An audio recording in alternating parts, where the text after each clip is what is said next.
The light and the dark.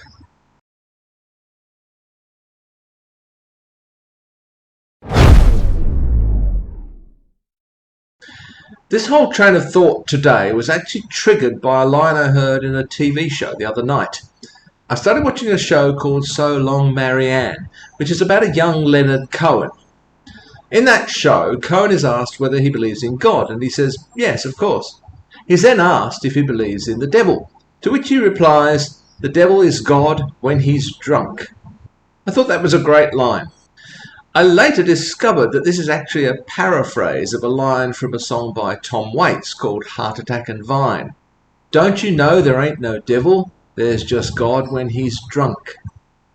I don't know if the writers of this TV show were aware of that, or whether they came up with this line independently, or whether they have some source that attributes it to Leonard Cohen originally. Regardless, I thought it was a great line.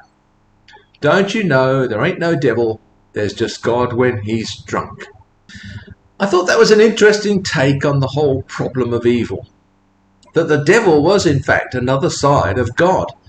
And this led me to this path, the path I'm about to lead you down.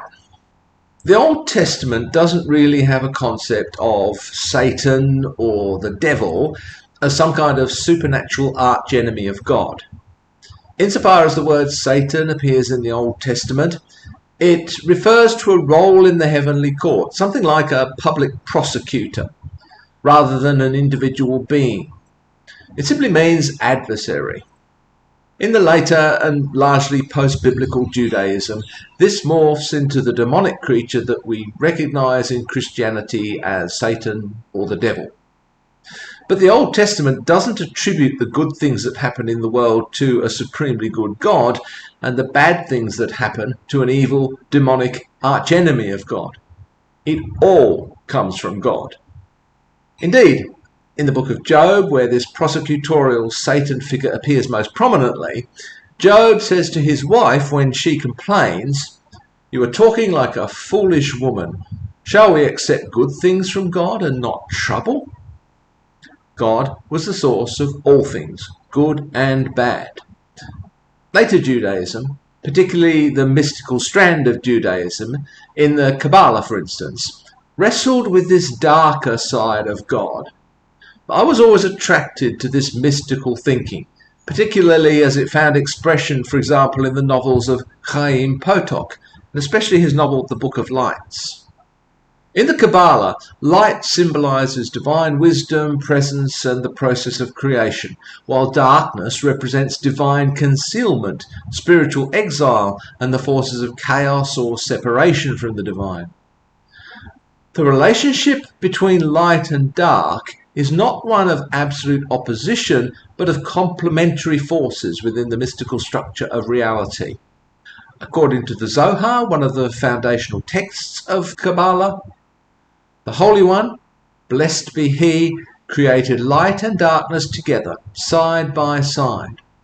From light came the upper worlds, and from darkness came the lower worlds. However, light and darkness are intertwined, and one cannot exist without the other. Thus the world is built from the balance between them, and man's task is to extract the hidden light from within the darkness. When reading The Last Temptation of Christ by Nikos Kazantzakis, I always remember that the calling of Jesus by God was described as a process of torment. It's an agonizing, inescapable process.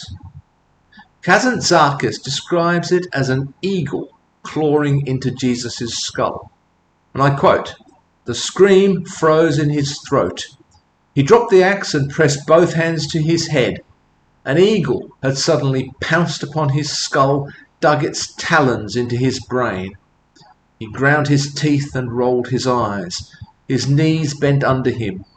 His head was about to burst into 1,000 pieces." This always reminds me of the God of Job, this brutal side of God that's virtually indistinguishable from evil. Mysticism, including Christian mysticism, has always been more honest in its quest to tackle the problem of evil, of dark and light, than the more academic theological tradition. The Jewish Kabbalah in particular is so much more visceral in its approach to the question, and you can see this also in the Kazantzakis novel. It seeks to tackle the problem of evil in a visceral rather than rational way. I can't think of a better word to use than visceral. I understand this mysticism as expressing a truth about the world and about human nature rather than a truth about God.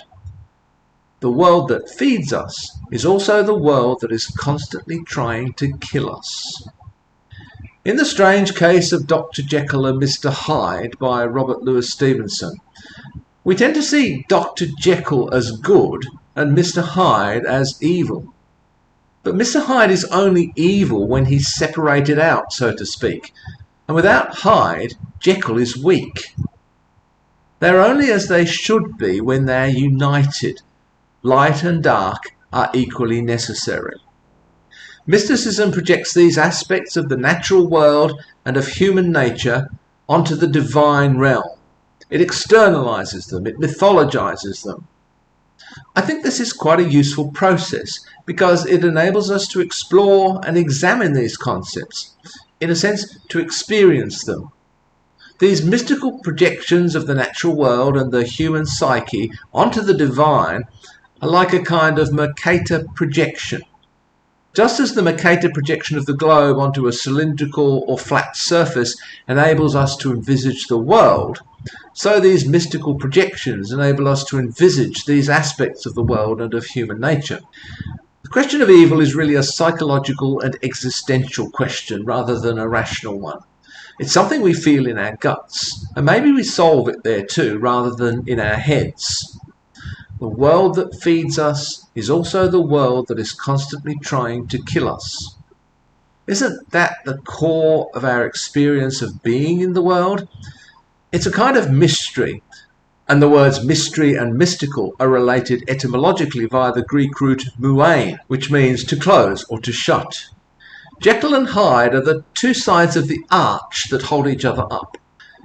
These are ideas that resonate with me at a level somewhere below, above, or alongside the rational. This is why art, poetry, literature, and mysticism are such a useful way to explore them.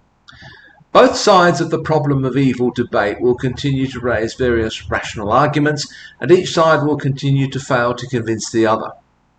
Sometimes I just prefer to sit with the image of the eagle digging its claws into Jesus' skull.